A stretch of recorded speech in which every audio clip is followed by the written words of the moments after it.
Hello beautiful mabuhay. My name is Jacqueline and welcome to Jay's Nest. So this is a very specific video for the beginner cloth diaper. This is for the beginner who is afraid to jump in.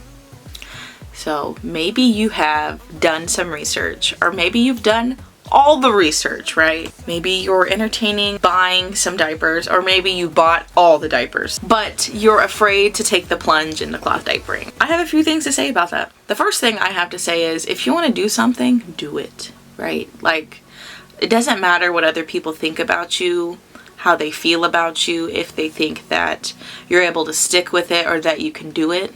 A lot of times, especially in our modern age, like, it feels like an act of rebellion to choose cloth diapering. Plain and simple. Like, it really does feel like an act of rebellion because it goes against the social grain and the social norm of where our society is currently at. People have been doing this for thousands of years. Most likely they've been doing like a mixture of elimination communication and different pieces of cloth to catch their baby's poop and pee. The history of cloth diapering is really fascinating. I wish we could know what they were doing 10,000 years ago with their babies. But at the end of the day, you do have a choice for yourself, for your family, and what you think is best for your family. And maybe that means doing cloth diapers part-time. Maybe that means doing cloth diapers full-time. And I know how hard it is to really stand face to face with people around you and have none of them support your decision. And then that makes you not want to do it because you're just like, nobody supports me. I literally have no support. And I know I say it over and over again, but like, having online support makes all of the difference. No one in my real life supported me, and I found some online encouragement and support and some safe spaces online where I was able to learn about cloth diapering. And I'm glad I listened to that because now I'm here and I get to encourage other people to do the same. So it's possible.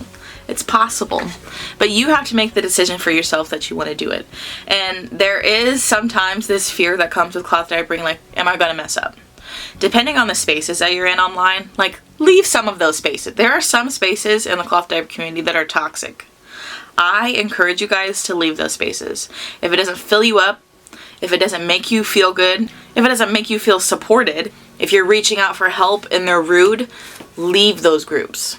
Okay, there are lots of those groups in the cloth diaper community, and I don't want to gloss over that, but those are not groups that are going to successfully set you up with cloth diapering with the support that you need. There are tons of smaller groups out there, smaller niches in the community of parents and women who really want to support you along this journey. I often find that the larger groups, the really, really large communities, are not as helpful as we hope them to be.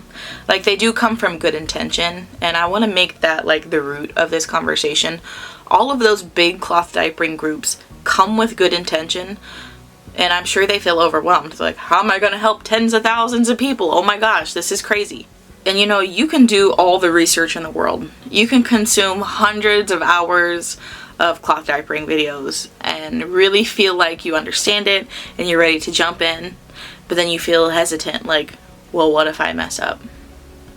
Well, that's part of the experience. Like, part of the experience is just jumping in and having that experience. The reason why I like to do videos, like, I have a whole series about the downsides of cloth diapering, the pros and cons to different diapers, different absorbencies. The reason why I like to do that is so that people can get a full rounded view of cloth diapering. It's never to scare people off and be like, oh my gosh, cloth diapering is horrible. But you know, you may think that, like, and that's okay too. That's your experience. Okay, don't be afraid to fail. What is fail? How do you fail at cloth diapering? What does that even mean? Really though, what does that even mean? What's that mean to you? Does that mean that you're gonna try it and then you're gonna hate it? Does that mean your diapers leak? Because that's fixable.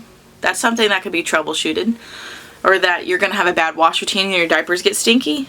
That can be fixed very easily. That can be troubleshooted. If you have wash routine issues, I highly recommend Nerdy Mamas. I love her, okay? She's got a TikTok channel. She also has a Facebook group, and I think she's gonna start posting on YouTube. Like, those issues, while they can suck, they're not the end of the world, and there are things that you can put into place and different resources that you can find access to help you through those issues. Like, cloth diapering isn't perfect. I ran into every issue you could think of with cloth diapering. And being able to have the right resources and information and support really made all the difference. You know, cloth diapering is not this magical experience where you put on a cloth diaper and then freaking rainbow farts and glitter sparkles like shoot down from the heavens and the choir around you is, oh, it's just, that just doesn't happen.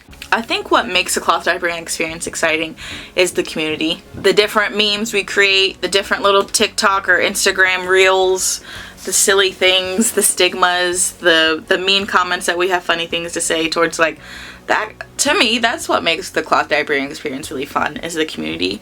I don't know if I would have been in the cloth diaper community if it wasn't for the cloth diaper community, if that makes sense. Like, if there was no such thing as the internet, like, cloth diapering would not be exciting. Like, I probably would not spend thousands of hours over the past 7 years talking about cloth diapering. Like, wouldn't do it. Like, I don't know, I wouldn't have the same passion for it, you know what I mean? I don't know.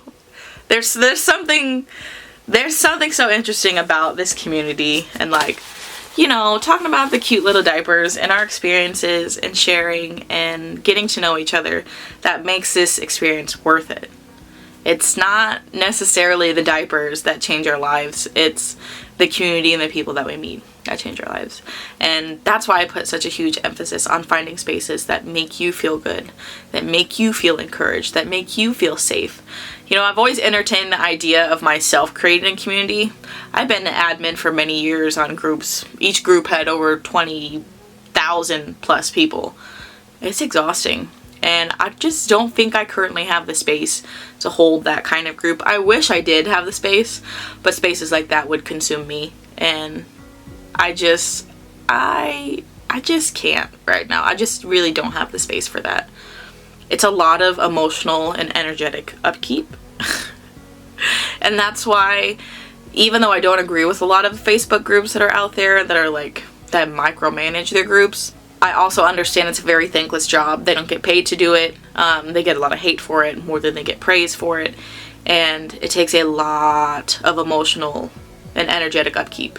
What I've realized, especially from like gardening, like I'm sitting here. Okay, I want to show you. I'm sitting here in front of my plant starts. I got my garden going, right? As much as I love gardening, my garden has teaching me a lot of life lessons, and a few of them are very relevant to this conversation.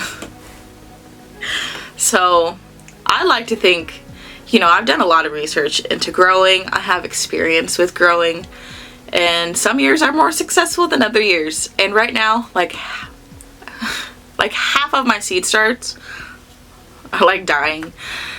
They're very dried out and they need watered, so they're all like, I need water. Having these seed starts, having a garden teaches me a lot about myself. It teaches me about how much I believe in myself and how much I believe in what I can do.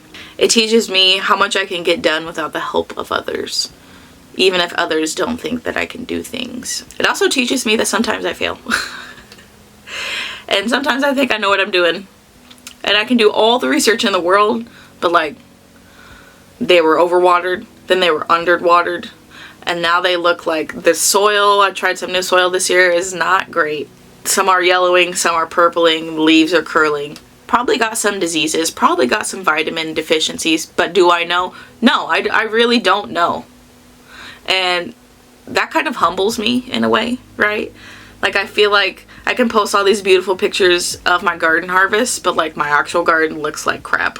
But what my garden teaches me every year is that it's okay to fail. It's okay to kill my plants. I killed almost my whole garden last year. All my plant starts, I had like 200 plants, and I killed them all. It was very devastating, and nothing really takes away the pain of that devastation, but I learned a lot about myself, and that it's okay to fail. And I had to sit in my failure, and from my failure, beautiful things came. When you have a garden and you garden there for multiple years, one thing that happens is volunteer plants. So plants that sprout up that you didn't plant, they were seeds that fell on the ground from the year before, and they just sprout up. And almost my whole entire garden last year in 2021 was filled with volunteer plants. And like, I can't even tell you the feeling that that gave me. Like, I killed off like 200 plants, okay? I spent months caring for these plant starts. I went on vacation, came back, a few days later they died. It was devastating. But my garden was like, we got you, girl. And something beautiful still grew from it, from my failures. And I feel like the same can come from cloth diapering. Like, we can fail, right? Diapers can get stinky, diapers can get leaky, maybe the fit isn't great, but we learn over time. We learn from our mistakes. And from connecting with other people, beautiful things can grow. Beautiful relationships can grow. We learn about ourselves. We learn about cloth diapering. We learn about each other. We learn about community. And that's really important. And if you are afraid to jump in, my biggest advice, baby, take my hand. Take my hand and let's jump in. Let's do it. Don't be afraid. Find support. Find people who will be there for you. Come follow me on socials. Ask questions. Connect. Say hi. I don't bite. I admit I'm not always able to get to every single message or question. However, reach out. And you got this, okay? You got this. Stop beating yourself up, okay? Okay? I'm looking right at your eyes. Stop beating yourself up, okay? And just dive in. Like, if this is something you actually want to do, dive in. You bought the diapers, right? You bought them, right? Did you? Did you buy the diapers? I don't know. Maybe some of you didn't buy diapers. Or you want to buy the diapers. Just dive in, okay? Just dive in. Fail. Laugh a little. I couldn't tell you how many pictures I have of diapers that just don't fit right. But that's part of the journey. You learn, you get better, and don't be too afraid to admit when you just don't know something or that you need to improve. I feel like I'm a great gardener.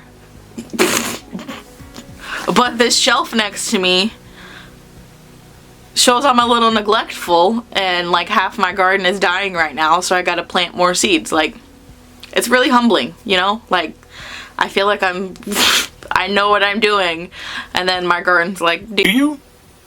Girl, do you know what you're doing? Cause like, we dying here. We dying.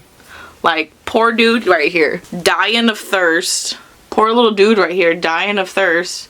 Just gonna have to rip this arm off. Oh, it just fell off. Like, I'm so sorry. It's okay to not know what you're doing. It's okay to let life humble you a little bit. It's okay to say, I'm afraid, but I'm gonna jump in anyways. It's okay to say, you know what, I don't know what I'm doing, but I don't care. Like, I might as well just give it a try. See if it's for me. Have the experience. You can do all the research in the world. You can watch every single one of my videos and every video on YouTube. But if you don't apply that information or try it for yourself or just have the cloth diapering experience, whatever that may mean for you, then you'll never know. Like, you'll never know. You'll never know! Rest in peace, headphone users. I'm so sorry. I'm so sorry. But you'll never know, okay? So, if this is for you, dive in. Give it a try. Fail. Find some solutions. Have that online support. Fail again. Try again. Be successful. And what does cloth diaper failure mean anyways? Like, people get leaks in disposals all the time. And they don't bat an eye. It's like, oh, the diaper's leaking. And then they change the outfit, change their baby. You know what I mean? Like, oh, you get one leak in a cloth diaper and it's the end of the world. Like, people freak out. It's like, it happens. You know what I mean? Like, it happens. It's not the end of the world. It's not the end of the world if your diapers stink. Like, it happens, man. It's happened to me plenty of times. It doesn't matter if your freaking diapers leak or they fit weird. It happens. And I think we need to, like, encourage everybody in the community to stop holding shame around those things when we do run into issues. Because where does shaming people get anyone? Like, shame doesn't do shit. That's a whole nother talk in itself. Mom shaming, mom groups. I hate mom groups. I don't do mom groups. I also feel like it's not as relevant to me anymore since I don't have small babies. And like, I've spent these last few years since 2018 when I had my youngest actively working towards finding myself and like finding my own hobbies. I don't know, I don't feel like mom groups are relevant to me anymore because I'm like learning to define myself outside of motherhood and explore that and not judging myself for that. Like, oh, how dare she explore herself outside of motherhood? You should only be a mother. I am also me. I'm also Jacqueline. I'm also a sister. and I'm also a daughter and a friend and an auntie. Like all of these things that I haven't put much effort into over these past few years, but I'm also those things to people around me. And I know that's really beautiful, you know? All right. I love you guys. Don't be afraid. Actually, be afraid. Actually, be afraid. Just kidding. Be afraid. Feel your fear. There's actually nothing wrong with the essence of fear in itself when you're scared to make a new decision. But sometimes you do just have to make that leap, even if you're afraid. And I hope you do. I hope if this is what you want to do, right? If this is what you want to do, jump in, baby. Just jump in, okay? I wish I could talk to you.